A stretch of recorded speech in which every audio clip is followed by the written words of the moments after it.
So you want to know more about the catalyst profile? Well, there's a reason why I'm standing to talk to you and share with you about the catalyst energy. And that's because you can't box a catalyst. You can't sit them down and put them in a seat and say, sit there, be still, and engage me. Catalysts are naturally full of energy, and I suppose the glyph, the picture of a catalyst, that spark, explains it all. Catalysts are the spark of energy in so much of what they do. So the catalyst is an activating energy. They're the center of the activating energy on the contribution compass profile.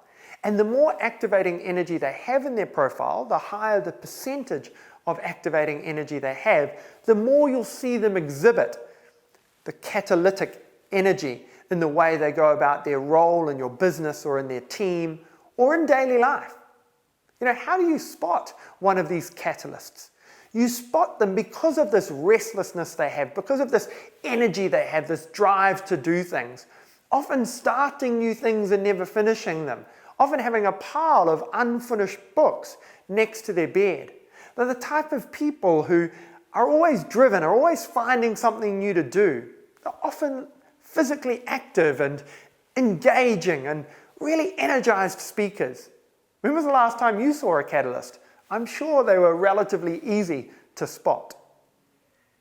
So catalysts are the type of people within your organization who you've got to give space to. You've got to give them respect and significance and independence. If you try and batten down a catalyst, you're going to get a kickback and you're going to find that they're either going to disengage or not be effective within your team or within your business. And certainly as the leader or the entrepreneur within an organization, as a catalyst, if you're not getting those sorts of energies from your team, that respect and that significance and that freedom to do what you're good at, you'll also find that you start kicking back against this thing that you've created and maybe even love. Within a team, catalysts also need to be given the freedom to explore ideas. If you allow the catalysts within your organization the freedom to explore their ideas, you'll get real value and insight come from that. At the same time, catalysts are great in organizations that either have a startup energy, maybe a brand new business, or as part of a team within a larger organization that's driving a new project or a new opportunity. Often people will talk about catalysts being involved in startup, but that's not entirely true.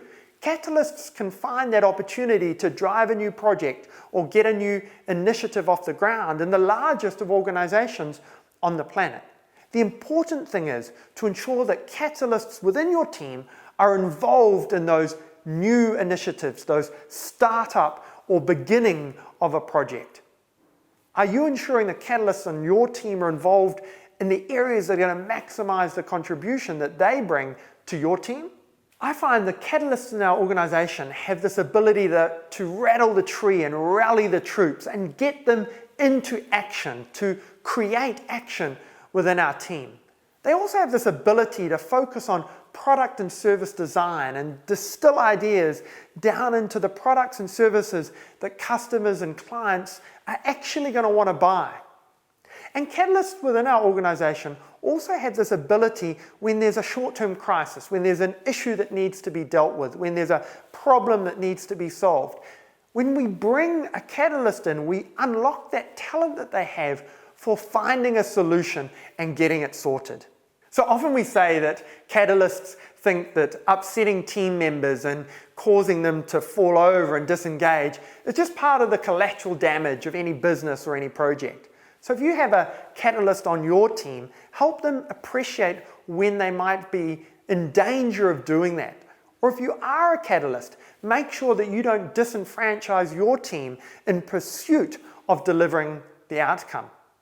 And as a catalyst, also remember that one of your biggest challenges can be starting too many things without delivering the outcome on any of them.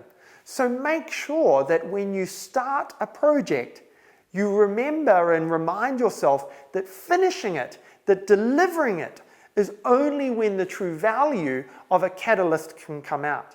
Because your contribution is only part complete if the projects that you're involved in or that you get started are only ever part complete. Catalysts will find themselves at home in areas within a business or within a team where they're focusing on things like startup, product and service development and innovation, information technology, anything that gives them that ability to use that innovative, that fresh, that ideas thinking energy. So my advice to you as a catalyst is, if you are a catalyst, make sure you know what sort of product and service you're an expert in developing and delivering. Don't be an expert in ideas for everything. Be an expert in ideas for the industry or the space that you really have expertise in. And if you employ or engage catalysts, engage them in a way in which recognizes their effort. Allow them that space of independence of thought, that space to think and find that opportunity, that spark that ultimately will deliver huge value for you and for your organization. If you want to understand more about how the catalyst profile can create more value and financial return, watch the video series that supports that. Most importantly, enjoy your journey on the Contribution Compass.